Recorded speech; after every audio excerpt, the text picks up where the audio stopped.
So you both have done your homework. Thank you very much. No, Um, you. last minute maybe from Stephen on the train last night, but he did it, no less. So thank you so much for joining this one. This is, I think, almost well, they're all my favourite parts, but it's just lovely to get together as a three and really hear back on like how it's all been for you. So I've shared that document, which has brought together some of all the things you want to cover in this chat we've got for an hour. So we'll just go through them, and I will maybe guide you back into that conversation if we go off tangent. But these are the things that you want to share and dive deeper on, John, and things you want to know, a little bit more about, Stephen, from what you heard in the recordings. First up, does that sound good? Everyone okay? Yes, that was great. Yeah. Okay. So first up, I just wanted to to hear back from Stephen, just having listened to your dad like a sort of personal podcast for 4 hours. I just wanted to know what that was like because, I imagine it's quite a unique thing. Yeah, it certainly is. I think it's what's the right word there? Very lucky to be able to do it in many ways. The privilege that we've actually, with your help, Neil, got, and I find that's a good starting place, right? And Dad said it, but let's just say thank you first up because what you facilitated is really interesting and really important to me and to Dad and to us. So thank you. But yeah, the privilege to listen to it. I think what did it tell me? That my dad's warm, my dad is light the majority of the time. Sometimes he has a tendency to melancholy or heaviness, but most of the time he's light. I would say, although I was a bit harsh on him in my initial session, he's an intelligent man, easy to listen to. I wrote down wise. I don't really mean that. I don't know about it, Dad. I mean, I think you have wisdom. I think that's a better thing to say. Calling someone wise is a bit odd, actually, I think. I think it shows that we know him well, actually, as a family, Laura and I and Mum, albeit there was definitely some surprises in there. And it reminded me of two things that I think are really important to people. One is to be interesting, right? You are personally interesting. That's great to an extent, but it's only ever very good if you're interested in what other people have to say and you're willing to listen to what they've got to say and take it on board.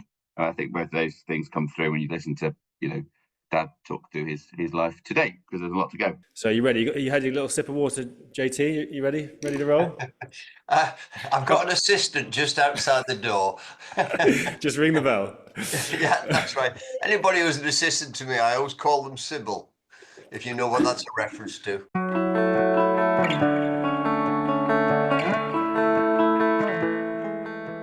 I mean, I don't obviously know it as well as Anne does, because there's an awful lot there on that side of the family, especially with Anne's upbringing and all her sisters and so on.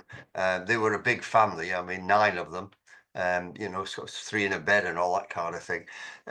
So they had a pretty tough upbringing. There's no two ways about that. The place they lived, the house they lived in, was and the location of it and so on. Was not good. It's amazing how they've all come through in the way that they have. But the interesting thing about them all is they all had brains. They might have been coming, if you like, from the other side of the tracks. It was tough, like lots of people, but they all had brains, really bright individuals, which of course was, one of the key things, wasted talent in the decades gone past and so on, because opportunities weren't there for people. But it wasn't that they weren't born with ability, because they certainly were in all sorts of ways. But they came through that, and when they moved to sort of a better house and so on, many of the sisters had moved out, so there was maybe only Anne and her brother, and kind of coming through there. And what I remember about that house, and again, your mum would tell you more about it, because what a cold house it was, right out loud. Frost on the inside of the windows, the bed sheets were damp. Not because they'd been not dry. Well, they hadn't been dried out because it was all too blinking cold to dry them out and so on. It's not something I could possibly sleep in now, but when you're 25, 26, you kind of get by. And everything else was kind of good about that, really. The uncles, there were a lot of uncles, and I got on well with most of them. Not everybody was my cup of tea. I guess I wasn't every uncle's cup of tea either. So that was fair enough. There were a couple of Uncle Jacks. One of them, we never really hit it off. We just didn't have things in common, and so that just never happened really. I didn't warm to him particularly, but the others, Ray and Barry and Kevin, we got on famously, really. They were fantastic people. And the thing about them is that how much they all liked Stephen and Laura, really genuinely just liked being around them and so on. Couldn't get enough of them, really. All through. I suspect with the likes of Ray, it was because he never had a son, so you know he could kind of piggyback on that. So that was, you know, that was nice. And we did a lot together. The golf was the obvious one that we did, and I can't possibly remember all the things that I've said before in the podcasts and the stories I've told. So I may end up repeating things, which I don't really want to. But there was a lot on the golf side. But it wasn't just that. We visited each other a lot. We went over to Bolton. They came over to us. Maybe especially when the children were young and before the children. They came over. We went to concerts in Sheffield City Hall, Barbara Dixon and people like that. And people came over at Boxing Day, or we went over at Boxing Day and at Christmas. There were all sorts of kind of parties going on. It was late 70s, early 80s, when Stephen and Laura were born. Wherever people lived, whether it was in Bolton or whether it was in Leeds. So there was great social activity between us all, and we wanted it to be like that because you know, we got on well. There was another Jack, Uncle Jack, who was fine. He was a very good golfer, but the problem with that Uncle Jack was he was alcoholic, and you know, he would turn out to play golf, but all he wanted to do was stop playing golf and go and drink. And you know, after 9 holes, are we going in now, and all this kind of thing. And you couldn't really follow what he said. He slurred his words and everything. And he, you know, an early end, unfortunately, for Jack. But the background to that was the fact that he came back to Lancashire, and everything had gone belly up, really, as far as his life was concerned. He had worked in Africa, in Nigeria and Tanzania, in the textile industry. So he got a lot of skills from the Lancashire textile industry, took it over there, and he had a fantastic, or him and his family had a fantastic lifestyle. They had a wonderful house, lots of black servants, playing the golf courses. I mean, he used to tell me stories of playing the first hole, then they'd come back down the second hole, and then when they stepped off the green, there would be a little black boy with a tray with gin and tonics for them. I mean, it was the colonies. It was unbelievable, the kind of expat life and so on. And the fabulous house, swimming pools, you name it, the life of Riley, really. But of course, the Nigerians and the Tanzanians learned. They learned the skills of the textile industry. So all of a sudden, Jack wasn't required. So he was kicked out, and he came back to Bolton. There was nothing there for him. The textile industry had died in Bolton, and he had no other skills. So he went downhill a bit, really. Maybe got into the wrong crowd and all this kind of thing. Very difficult to make a living. His marriage eventually broke up, and so on. But he mixed with people like and Uncle Ray in particular over in Bolton, and I mixed with them too. I used to, being the youngest, they kind of put up with me, going along to the pub. Because that age group, that lot, some of them and their friends were well, they were interesting, but they're pretty hard people. I wouldn't, you know, they were self-made men. They made a bit of money. They'd found it tough, but they'd got through. They didn't take people lightly, that's for sure. I mean, a couple of them ended up in prison for fraud and one or two other things and so on. Ray wasn't like that. He was part of the group, but he kind of made sure he was on the margins and everything else. Jack got more involved and maybe got himself into a bit of bother at times, really, with them. So yeah, they were all right, but they were tough to be with. I mean, they're big drinkers, big smokers, women. There was stuff going on with them, and it wasn't really my scene. The fags weren't, and what they were sort of doing with women and all that wasn't my scene. And even the drink, I couldn't keep up with them, that's for sure. They were big, heavy drinkers. So there were lots of stories, lots of things going on there. Things I'm pretty sure that Anne doesn't know about, and none of her sisters know about, in actual fact. So I've never even really mentioned that to anybody until now. And some of the stuff that I know about what went on behind the scenes, which they might have had an idea, but there's not much point bringing it up with them. It's all water under bridge. But that's what they were like. But within that, you had Ray and you had Barry and you had Kevin, and they were great people. I had a lot of fun with them on holiday together up in Scotland and holiday in Mallorca. Loads of golf days and golf weekends that we had. Wonderful days, really. And I, I can't. Well, they weren't related, but I loved them. All three of them. We couldn't have got on better, really.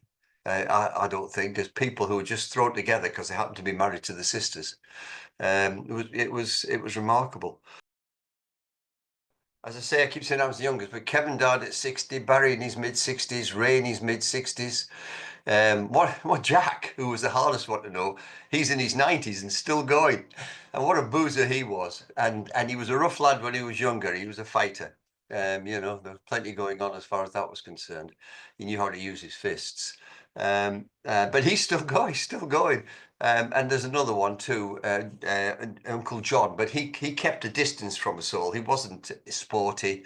He wasn't really interested in the family side of things. He was another self-made man, done very well, but he just lived for his job and his cars, actually. But he was a nice enough bloke, and we did get on quite well, John and I, but we didn't overlap too much on interests. But yes, that was a tragedy. A real tragedy. Those three. I've never got over it now. Ridiculous. I mean, I'm 10 years older than them. I've lived 10 years longer, 15 years longer than Kevin. It's just robbery, really. Absolute robbery. And maybe it was all to do with smoking. They just smoked so much. They didn't have a healthy lifestyle, that's for sure. None of them ever, really, once they got to in their 30s and so on. One of the stories I must have told you about going to the Open at Lytham St Anne's and all of us getting paralytic. Yeah, okay. Well, I'll not repeat that one, but I mean, that was Kevin pulling rank because he was quite high up in the gas board, and God, the heavens had opened. There was nowhere to escape to, so we had to go to the British Gas beer tent, alcohol tent, and we stayed there until we eventually ended up back at Irene's, bedraggled and starving and drunk. You know, absolutely marvelous, actually. Marvelous Sunday that was. And I'm sure I mentioned the other story when they came over, and the big change when the weekend was just too much, and we'd been to the snooker, and I was taking them out in Sheffield, Kevin and Ray, and we didn't get in until dawn. So we'd been at clubs, parties, God knows where we'd been. There seemed to be a lot going on that I knew about at the time, so we went from one thing to another, and gosh, we were so ill. And I'm sure I mentioned the fact that Ray never forgot it either. He was never the same man again. Yeah, well, none of us were. So we had really, really nice times like that. And your nan, Nana Haydock, she was worshipped. She was worshipped by the son-in-laws. Most people, it's the jokes about the mother-in-law. None of us ever saw Annie, your nan, like that at all. Largely, I suppose, because she looked after us so well. Because, as far as she was concerned, we were the important people. The men were the important people. So we always got first this, first that, first the other. If there was a meal or whatever, the sisters, the wives, they just had to wait their turn. And it didn't matter what time we got in from golf. There was never any moaning or where have you been or any nagging or anything like that. She knew where we'd been because her husband was the same. Not so much with the golf, but he'd been in the pub all the time. So she knew we'd been in the pub, and we would just kind of roll up and so on. And she would she'd be keeping the meal going and just bring it out for us and so on. So I mean, we were utterly spoiled, and we shouldn't have kind of done that really, but we loved it. Crikey, being looked after like that was blinking marvelous, really. And all that kind of thing right from the beginning when I first went over there. I'll probably talk about that a bit later on when I talk about Anne. That kind of family stuff and all the sisters and everybody being in with each other and so on was one of the things that kept or helped me to kind of not just get into it, but want to be part of all of that. There were some rough things there. One thing I will mention, and I don't talk about it very often, but it's always in my mind. I don't know if Stephen and Laura know about this, but it ties in with something I mentioned before about near misses. Laura was born in 1980. By that time, quite a few children had been born in the family. And Anne and I always used to comment about how lucky we'd been that none of the children had anything wrong with them. You know, they'd all come through well. And it came to Laura's birth in July the 6th, 1980. And Stephen's Auntie Vera and Uncle John, their child was going to be born on basically the same day. So two of them. And it did kind of cross my mind a little bit, because we'd always said something's got to go wrong somewhere, isn't it? You can't keep having all these children in the family and nothing happens. And anyway, Laura was born and Charlotte was born. And I was talking to the father and this kind of thing, she all right? Yeah, fine. He kind of said, but I could tell in the voice there was something not quite right. But Laura was fine. So, you talk about near misses. And poor little Charlotte, her head was deformed. She needed operations as a child, a baby of just a couple of months, serious operations on her skull to try and get it back into shape and everything else. And Charlotte died just after a few months. Laura went on to a great life. Charlotte lasted 3 or 4 months. And we went to the funeral. And it really was a dagger in your heart, really, because you were expected to go to the front in turn and pay your respects. Look at baby Charlotte in her little white coffin, in her little white shroud and everything else. And it was just harrowing, absolutely horrendous.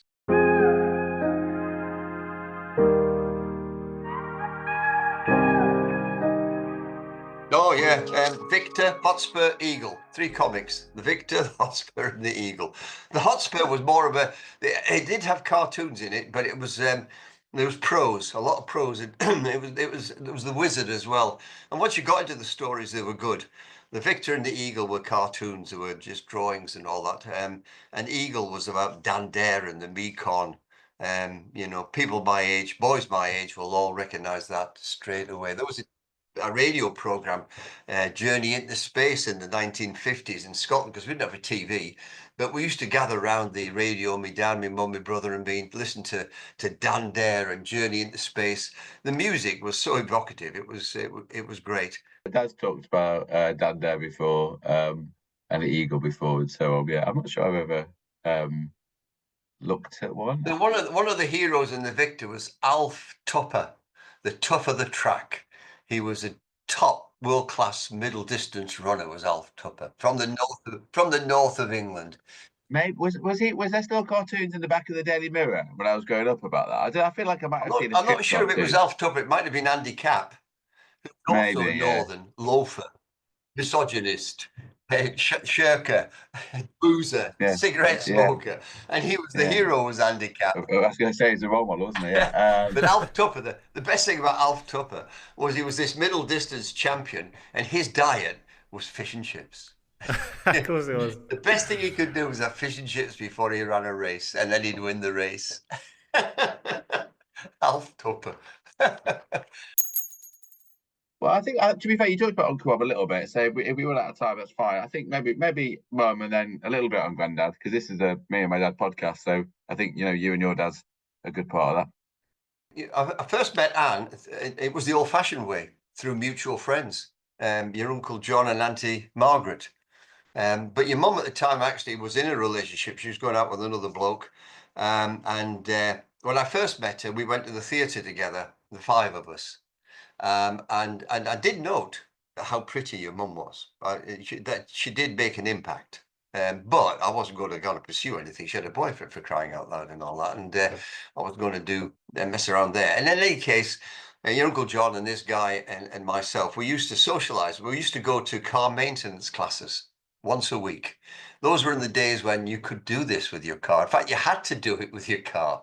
If you wanted it to run smoothly, you had to work on the points, you had to work on the carburetor, high tension lead. You had to do all sorts of kind of things. So every Monday night, I think it was, he and your Uncle John and me would go to car maintenance classes, and they were fantastic. I mean, they were so funny. The lecturer was so funny, and we had a great time. And then we'd go to the pub afterwards, because that's what you do, and we'd continue it there, and we'd chat and laugh and talk about cars and car maintenance. Good days, really. But he was going out with your mum, and once the car maintenance class is finished, that was it. I'd really bump into him, and I never saw your mum, I don't know, well over a year. Life just moved on. I expected her to be going off to get married, and I didn't give it a second thought. I was off on my life. But after a year or so, it seemed that actually had not worked out. And she was round at your Uncle John and Auntie Margaret and so on. And again, I didn't actually do particularly very much. There were parties. She got invited. She came down to. There were always parties going on. And where I lived on Thompson Road, we had a party one night, and your Auntie Margaret came down with your mum. But I was with another girl, so I didn't mess around really. But we must have met up a little bit through Uncle John, Auntie Margaret, going to the pub, chatting, talking about things that we do. That's where the idea of badminton came up. I told her I like playing badminton and so on, and just having normal conversations. And then, well, what happened was that what I was working. It was a Friday night. It was 4 o'clock, and I was at the place where I worked. I shouldn't normally have been there on a Friday at 4 o'clock. I would have been off back into Sheffield, getting ready for the weekend. Stuff was going to be happening that weekend. It was going to be good. But for some reason, I was in the staff room on a Friday night at 4 o'clock or 4:15, something like that, chatting to various people. Big staff room. Phone was at the other end, and the phone rang. I never paid any attention to it because, who would be ringing me for crying out loud? So, I didn't bother that, and wouldn't even have picked it up. Fortunately, somebody was at the other end of the room, and they picked it up. I'm just still chatting with my pals and everything, and all of a sudden, they shouted down, phone call for you, John. So I went to, I was ringing. So you think the worst, to be honest, was ringing. And I went down, and it was your mum on the end of the phone. And she said, you talked about badminton. She says, we've got a badminton club where I work. She says, it's on tonight. Would you like to come? And I was, for once, I actually, no, I was a little bit taken aback. Nice, okay, that's lovely. Yeah, I would like to play badminton. But as it turns out, I don't know if your mum ever knew this, but I had a date on Friday night. So I got to see the latest Slade movie. I was taking to see the Slade movie, if you ever knew who Slade was, Noddy Holder and people like that, So I quickly had to make an excuse. I couldn't dare say that. I said, no, I can't make it tonight. And then for once in my life, I thought on my feet. I thought quickly on my feet. And I said, but I am going to a party tomorrow night. I said there were parties all the time.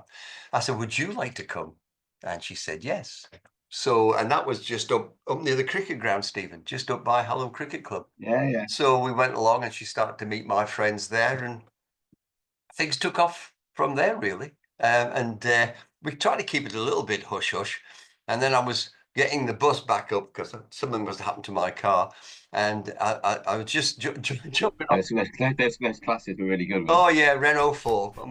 Those car mechanic classes worked really well. Yeah, that's right, yeah. Well, this was the chassis that had gone. They didn't teach you how to repair a chassis. The Renault 4 was notorious for rust. It looked a good car. It had that exotic French appeal. It had a gear stick which was in the dashboard. It wasn't on the floor or anything like that, or on the wheel. It was weird, but you got used to it. But the chassis was notorious. I mean, it was just dreadful. And the radiator too rotted, etc. Anyway, I was jumping off just to say to your mum, because she was making a meal that night, and I said I'm going to be a bit late because I was going up to Ellen Road to watch Leeds United, so I didn't know what time I'd be back. But sod's law, your Uncle John was on the bus. and I couldn't avoid it. I had to get off, and he knew exactly where I'd gone. Well, he couldn't wait to get home to see your Auntie Margaret. Guess what I've seen? Guess what I know? Guess what's happening and everything else. So yeah, off we went as far as that's concerned. Really, a question about what makes a strong and lasting marriage. Well, a lot of it is luck, I suppose. But if I'm being serious about it, we were well matched. That's a funny expression. And I remember when I worked at Tapton School, where your mum had been for a few years, I used to take coffee and lunch with history, geography type teachers. And there was a woman there, and when she found out who I was, well, she knew your mum, and she found out that I was married, she said to me, she said, "Oh, you're well matched." And I really was struck by this expression, hadn't crossed my mind. Well matched. And it just reminds you of lots of societies, lots of villages, lots of communities. They have proper matchmakers. That's what they do. That's their job, usually a woman, to try and bring couples together that are well matched. Somehow we were well matched naturally. And she had just observed how we went on and that we were well matched, whatever that means. But she's right. We were. Basically, we complemented each other in terms of our temperaments. And there was physical attraction. That's really important. It might be kind of looked on as maybe not as sensible, as a bit of a shallow thing, but actually I think it's actually very important. So physical attraction, I still, as far as I'm concerned, your mum is still very pretty in my eyes. Still very pretty. And I don't think that'll change. But beyond that, we complement each other. We were both sporty. So that helped an awful lot. I'd go and play football on Saturday afternoon. She'd go and play hockey. And then we'd come back and we'd chat about, you know, who's done what and what the game was like and everything else. And that was really nice. But we also gave each other a bit of space. And as time moved on, we didn't have competing careers. There wasn't a drive from both of us. And especially when the children came along, when Laura and Stephen came along, your mum changed. She lost the interest in sport. There was something that was much more significant, much more important. And she let me get on with, well, stuff that I continued to still do. It was different. It was different for me, maybe different for lots of blokes, but maybe women take it a bit differently. So there was no suffocation. We had certainly the same values about getting married, the same values about children and raising children. And that was very important too. You kind of put those things together and you got a fair chance. Got a fair chance, really. And we did, before we were married, we did, you know, we went on holidays together. So we got to know each other obviously really very well.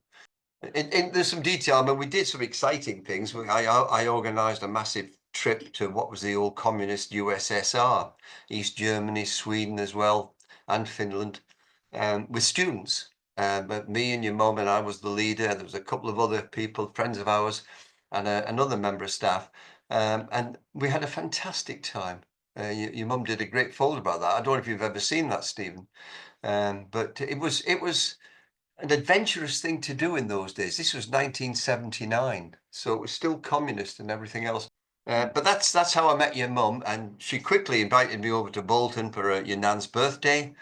I think we started going out in the autumn, and in February, I think it was. You know, I was taken over to Bolton to meet the family and meet Annie and so on, and meet your granddad, who was alive at the time and not in very good shape and so on.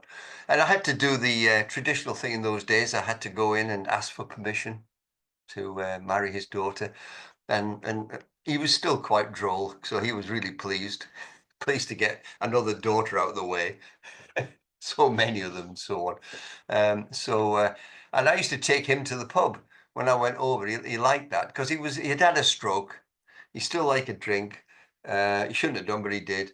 And he could hardly walk, so I just to kind of almost carry him to the car and get him out the car and down to the Hare and Hounds pub at the bottom of the road, and we'd sit there and chat. And I could hardly make out what he said because everything was slurred with the stroke, you know. But we spent an hour or so, an hour and a half, and then I'd bring him back And Annie would help to get him dressed before we went out in the back kitchen. I can still remember him. She had to help him get his trousers off and his other trousers on, and his clean shirt on, and this kind of thing. And actually, I liked all that.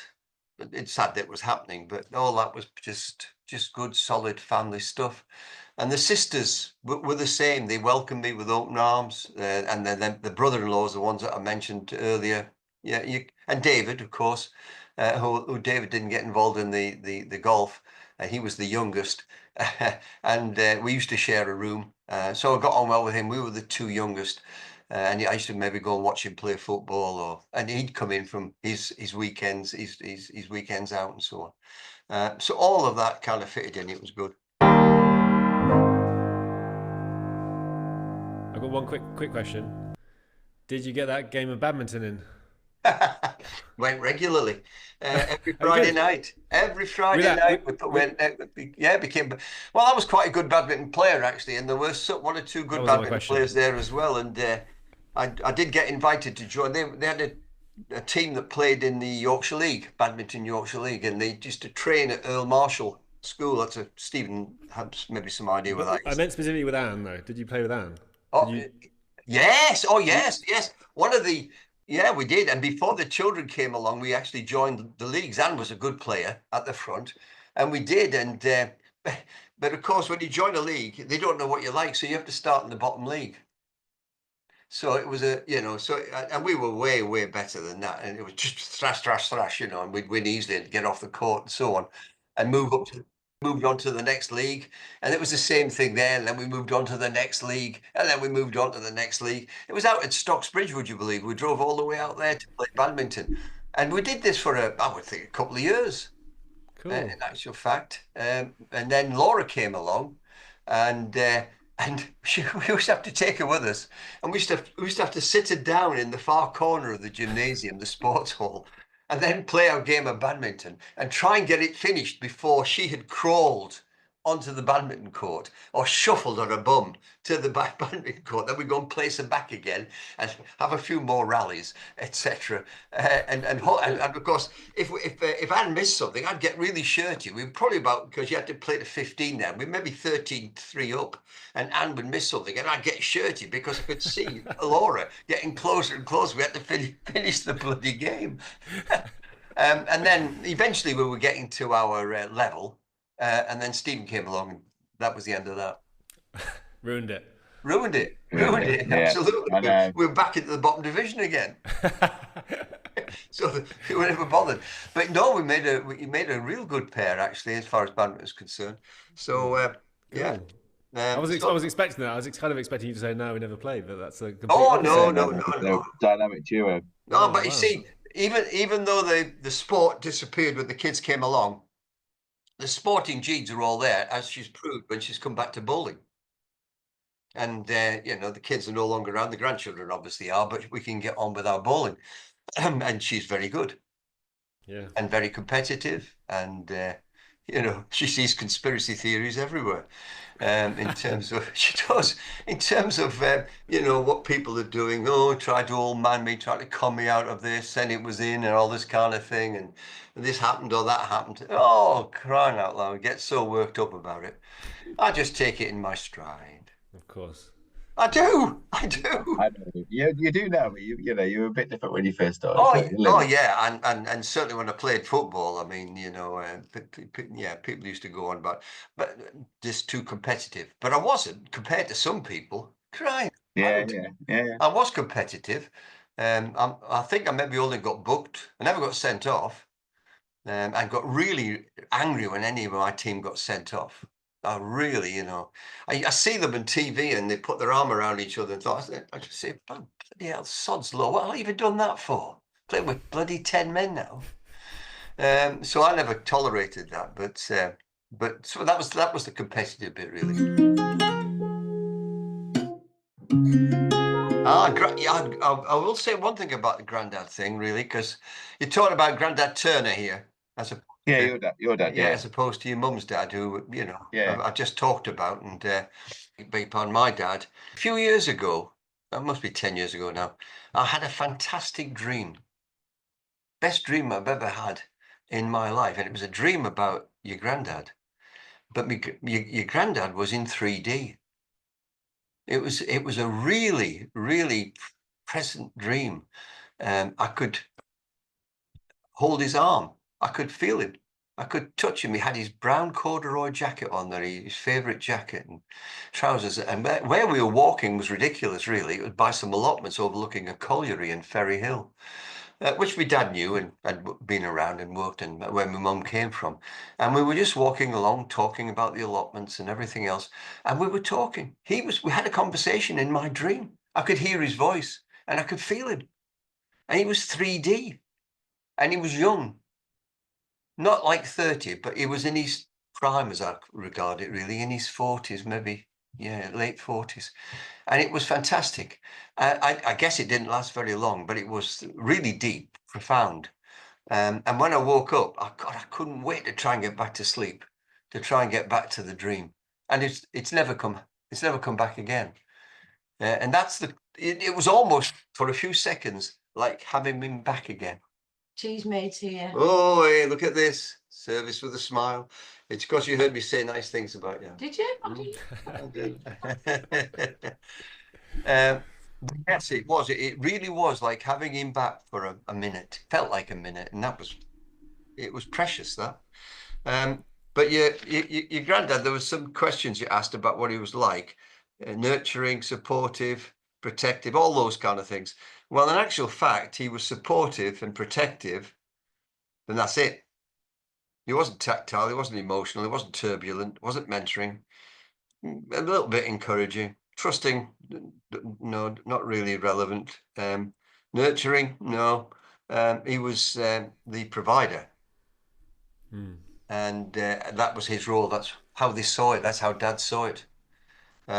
Again, I'm sure I'm repeating myself, but my father never came to watch me play football or cricket, or even take an interest of how the match had gone. Or you're playing for the school over in Haddington, cricket tonight. Oh, right, great. You never dream of going along. Never. I was saying, when you ask the result the next day, how many runs did you get, or anything like that.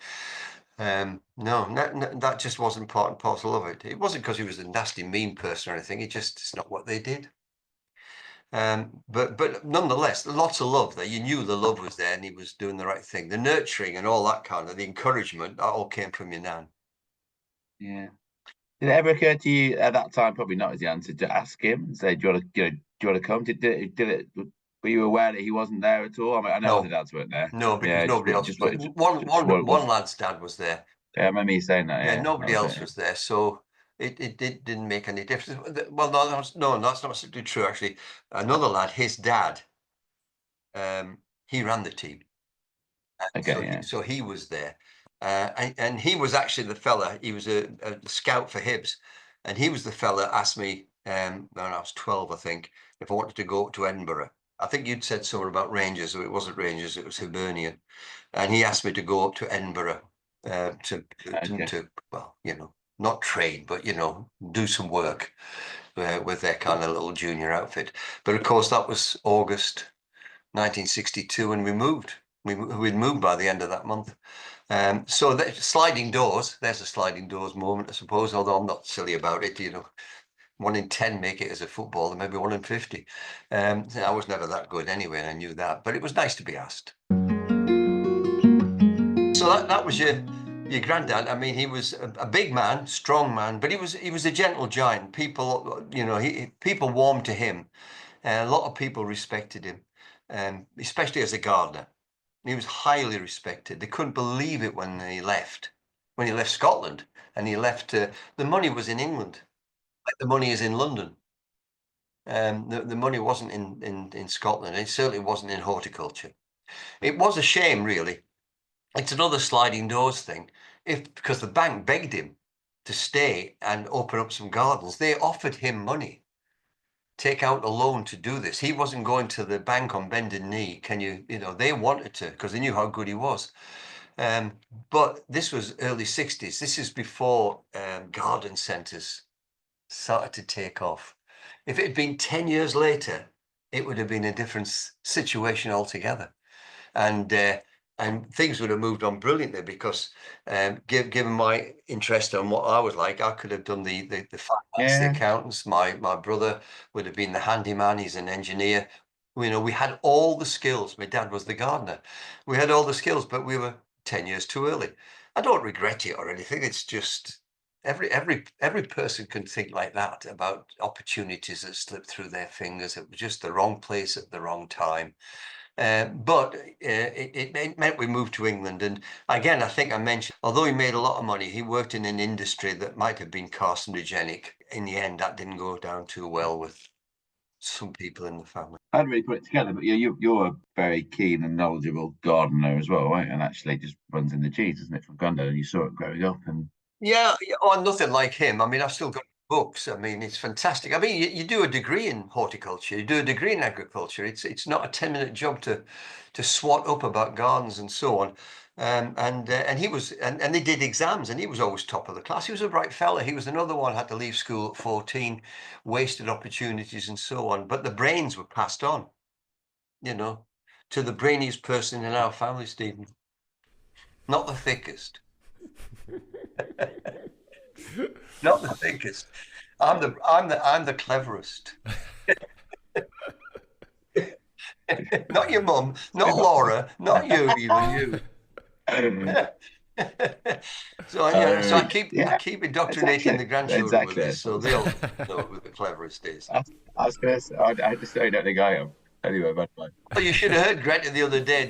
You know, when we were going to school, you were obviously going to work, and we were just coming out of your house, and I dilly-dallied, you know, which of course you can't do. Grandad, she says, Grandad, we've got 5 minutes, and she's tapping her wrist like this. We've got 5 minutes. She's 7 years old, and she's telling me off. 5 minutes, Grandad. So I couldn't help but say at the end when we got there, are we in time now, Greta? And we got here all right, but she ignored me. She was telling her friends about how many steps she'd done.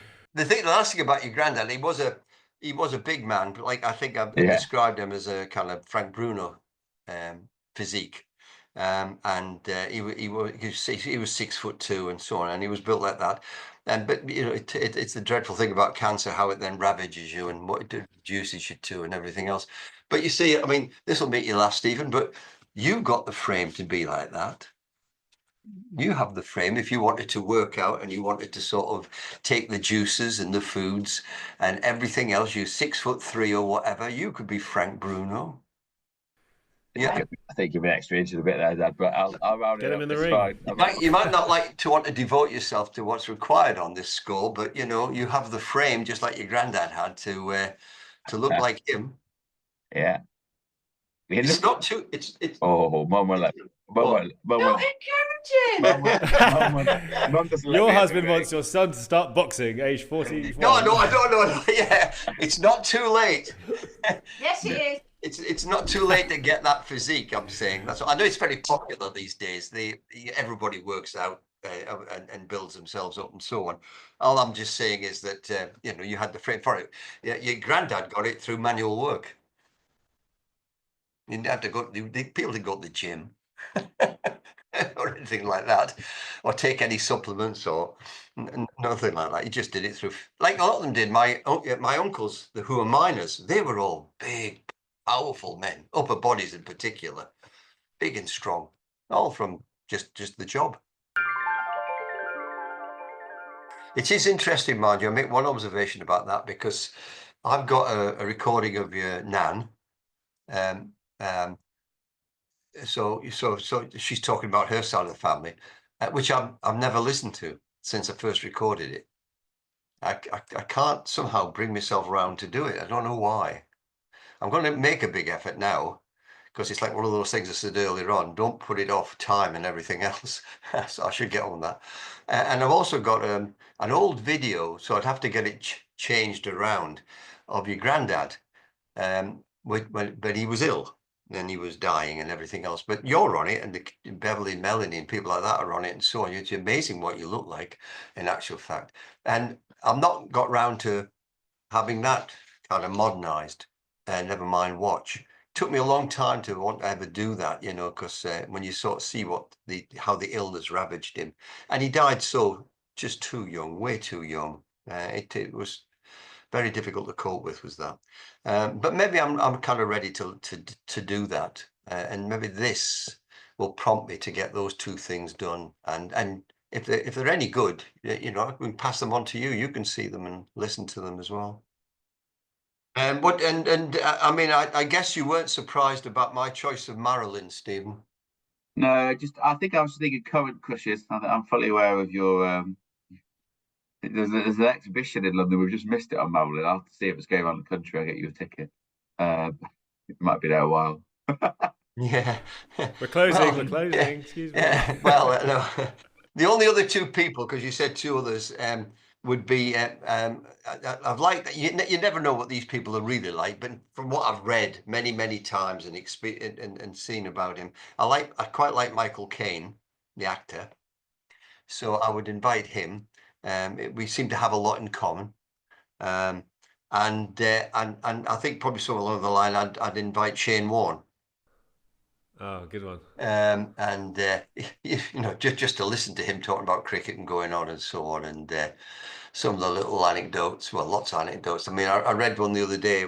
It always featured that Zimbabwe batsman Daryl Cullinan, I think he's called, and Warne had said, "I've waited 2 years to get the chance to bowl at you," and he turned around and he said, "And I can see you've spent it eating." Good sledge. Or words to that effect. And then Ward got him out in about 2 balls that day. But you know, he did that all the time with Cullinan. Well, yes. Well, of course, the great one was with McGrath, wasn't it? Yeah. You know, do you know that one, Neil?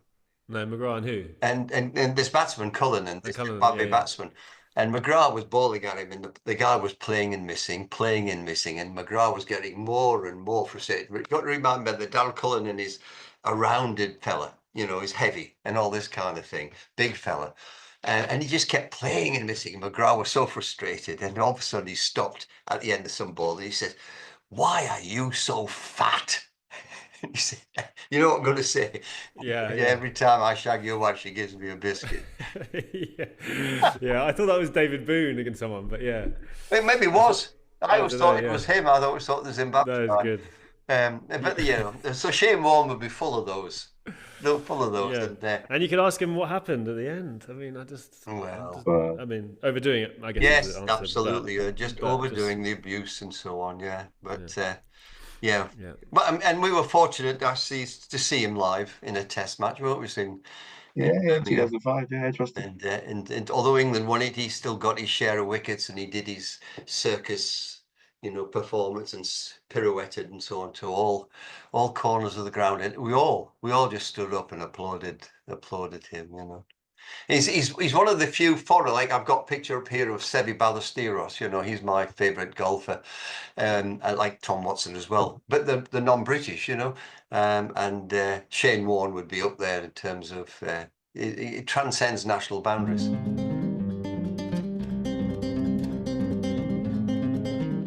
There are all sorts of little adages, aren't there? I mean, but they're true. You know, it's like it's later than you think. You know, we'll do it next year, and that obviously is a silly thing to say when you're getting on. It's not such a clever thing to say when you're younger either, because stuff can happen, and you should do it. I think actually Stephen is good like that.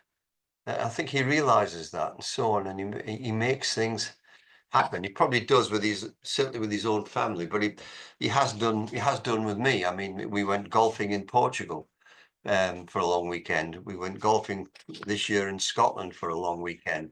That could easily be, no, we'll do it next year. We'll do it next year, and that's no good at all. So you know, Stephen is good at that. I don't think he needs any lessons on that, but lots of people do. The number of times, over the years, I've been to funerals and so on, and we'll talk about the person and what a good person they were, and they were great.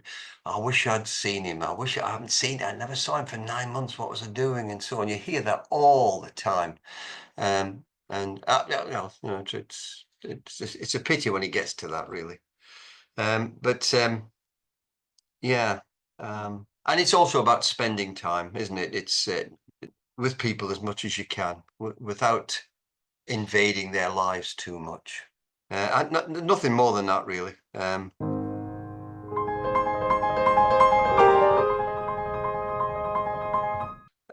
What I was referring to was physical events, the near misses, the number of occasions when me or my brother could have got seriously hurt or died, and stuff that we did that was dangerous, that was silly.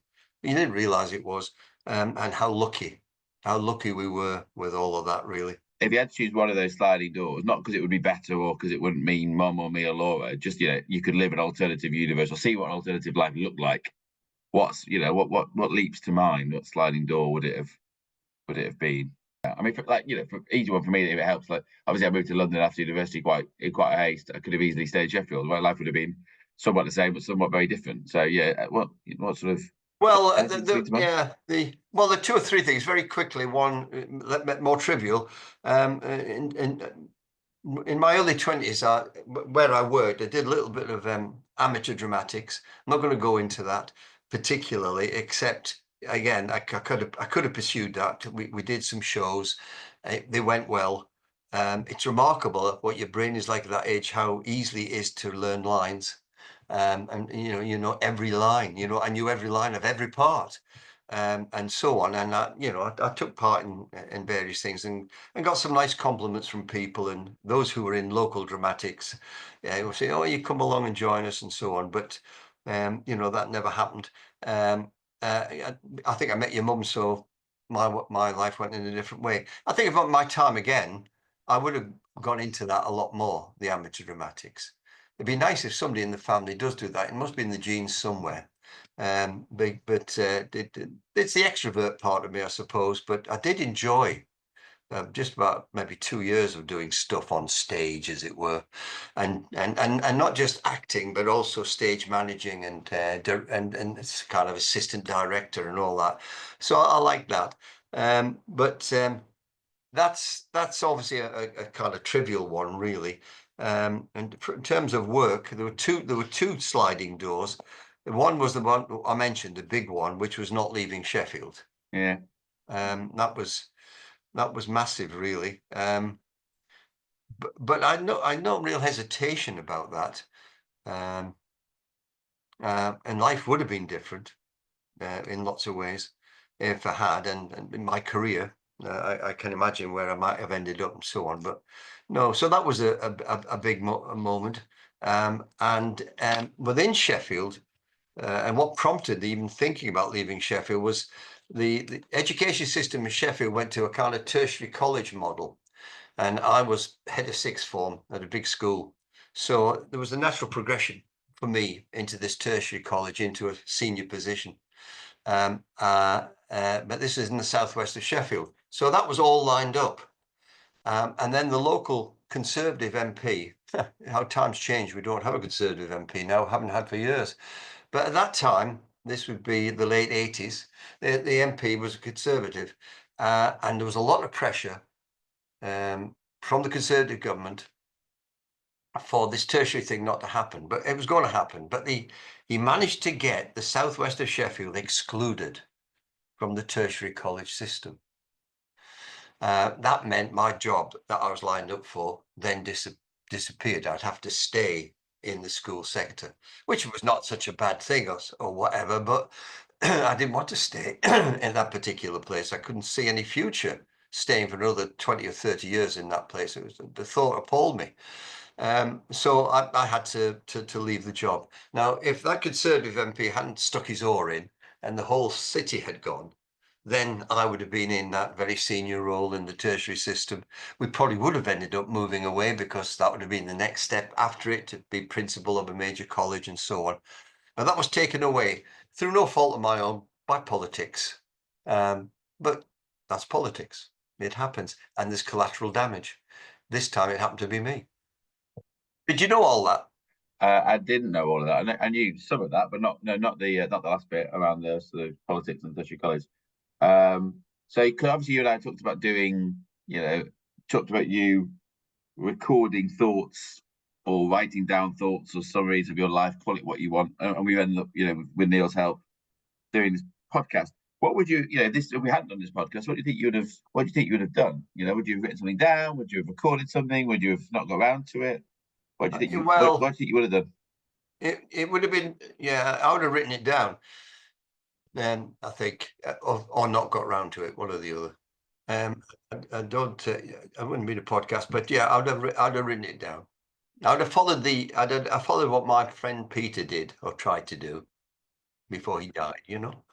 I think that was a. Well, wasn't he to have someone help him to write down his like a ghost? Yes, he did. He did, and I don't know if he ever finished it. I'm not kept in touch with his wife. We didn't really know each other. It was through Peter. But anyway, I'd have followed his example and written a book. But this is better, and I am so grateful to Neil for what he's done here, suggesting it to you. Grateful to you. I'm really. There's something about what delighted me is that you were interested in this, Stephen. Delighted that you happen to have a friend like Neil who can do this and has offered it, and you could collaborate and get me involved in that. I mean, I'm just, again, another bit of being fortunate, because it's been a marvelous experience, actually, going through it, mulling it over, and just everything about it, really. Yeah, I used the word at the start. It's been a privilege to have you help us do it, Neil. It's been a privilege for Dad to spend his time and get back to his life, and it will be for us without getting too sort of fatalistic, to have it as a record, right, and something we can refer. But I don't mean just hearing Dad's voice about the future, just family history to refer back to. And it's not what's the right word? It is Dad's view on family history, which is even more important than just writing something down and me forming a view on it with some words. Is one. I think the format is fantastic, because we're just all so much more natural when we come alive when we speak, and Dad comes alive a lot when he speaks about a lot, and you have a way of describing things that are, what's the right word, visceral in many ways. All right, yeah. And you can really put yourself there, whether it's the click of the ski boot, or the smell of something on, or the smell of something in the back of your granny's house, or whatever it is. Really, there's you have a way to transport someone there, and that will stand. But that was a big help from Neil when he said about the 5 senses. Yeah. And think about your early life in particular, and let that revolve around the senses. And in fact, I'm not going to talk about that now, but I have done that for my own benefit, and it's really very nice. It's just a nice thing to sit and think about that. As it happened, I had a couple of long train journeys back from Leeds, 2 hours at a time, and they flew by. Very, very happily sat there with a coffee or Diet Coke, no alcohol because it's the midweek, but just listening, just listening and learning. And surprises, so the last 2 points, what surprised? At the start, it's nice, it's not the right word. You used to observe that we know each other well as a family. Dad shared a lot of his thoughts with us, which is great, and that's how I'd want my family to be in the future. You almost wouldn't want too many surprises. You want a few surprises. You want to know some stuff that you didn't know before. You want to know some context to things. You want to know what he really thinks about what may or may not have happened, which you don't get, when you get the stories growing up. And we've definitely got some of that. But that's been really nice. And then your final question: what would I say to other people who are considering doing this? You and I spoke. I'm a huge fan. I think it's got so much value, and value is the right word. Value now, value going through the process, value in the future to whoever wants to listen to it.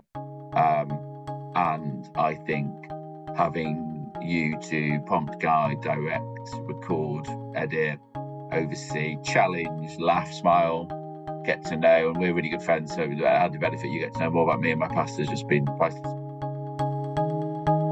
Lots of love. Bye-bye. Bye-bye.